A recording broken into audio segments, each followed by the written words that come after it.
جہاں مرضی جس گھاٹ سے چاہے پانی پیے، جہاں سے مرضی چارہ لے، تو شتر بے مہار کو کہتے ہیں سدا۔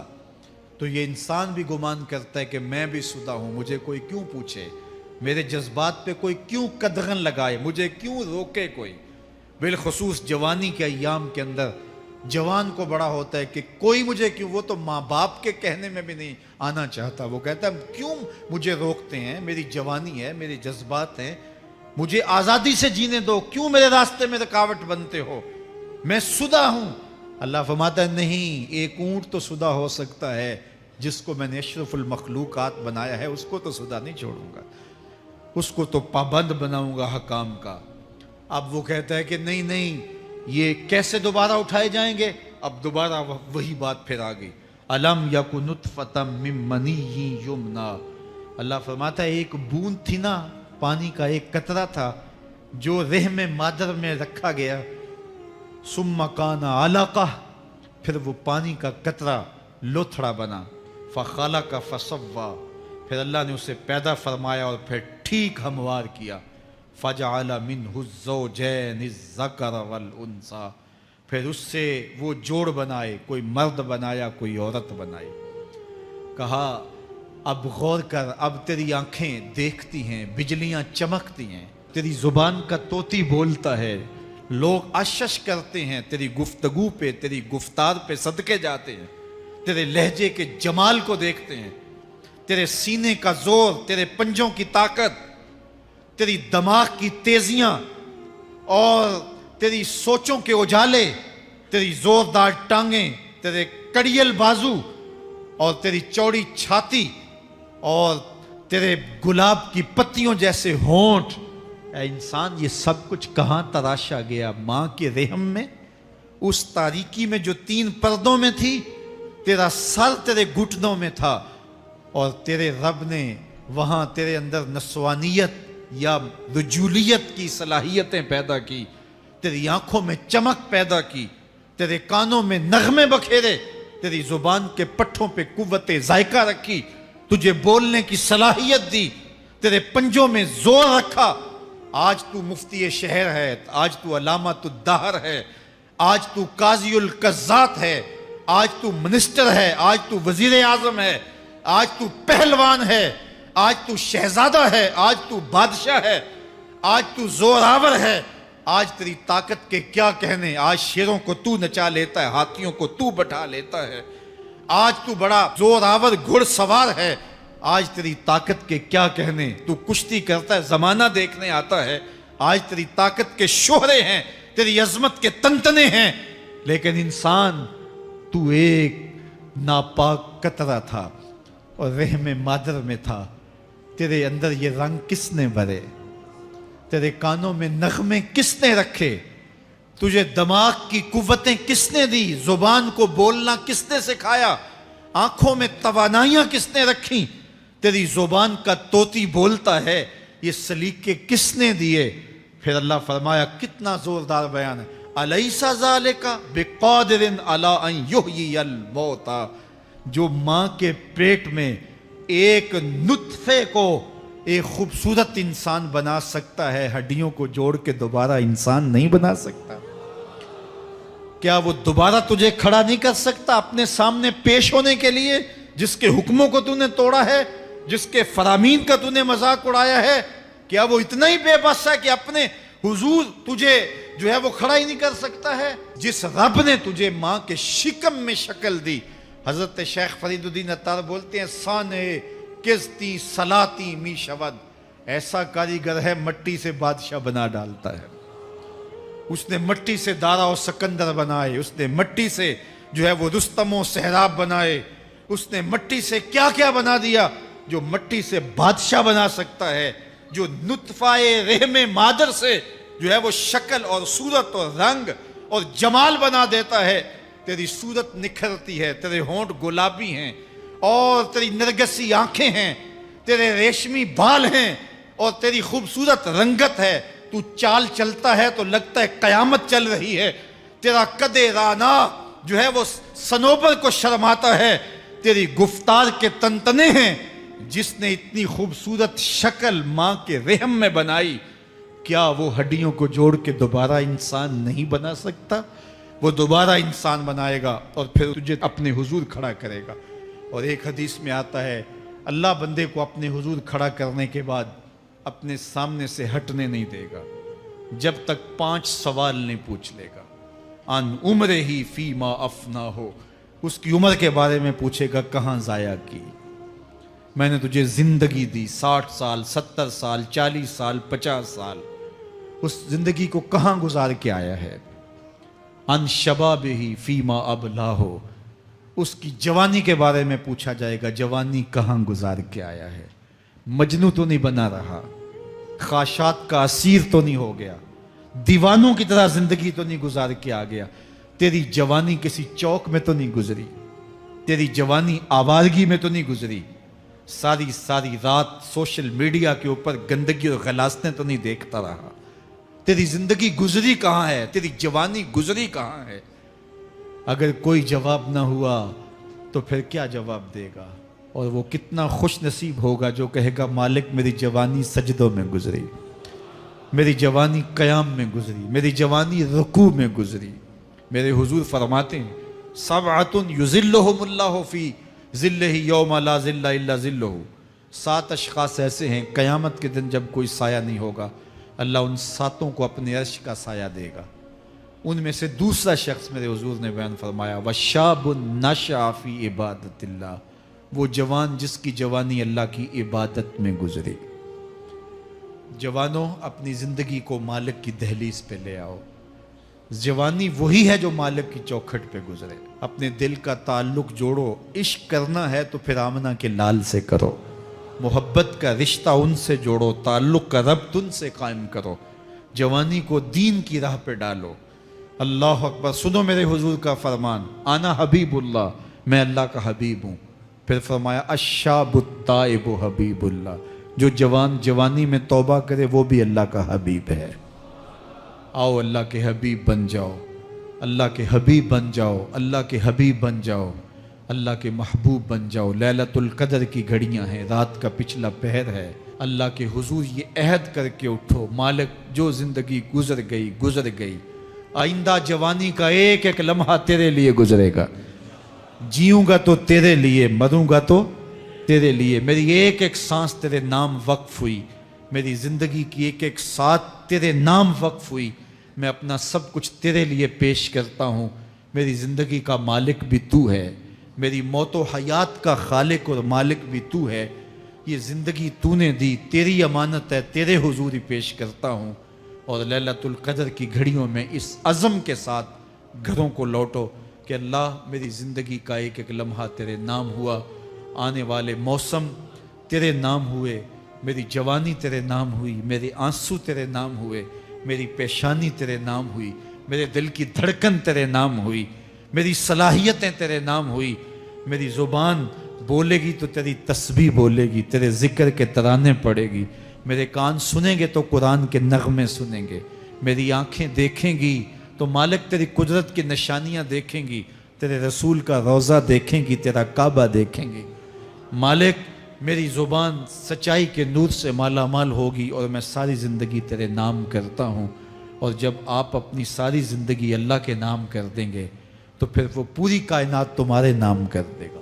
کی محمد سے وفا تو نے تو ہم تیرے ہیں، یہ جہاں چیز ہے کیا لوح و قلم تیرے ہیں۔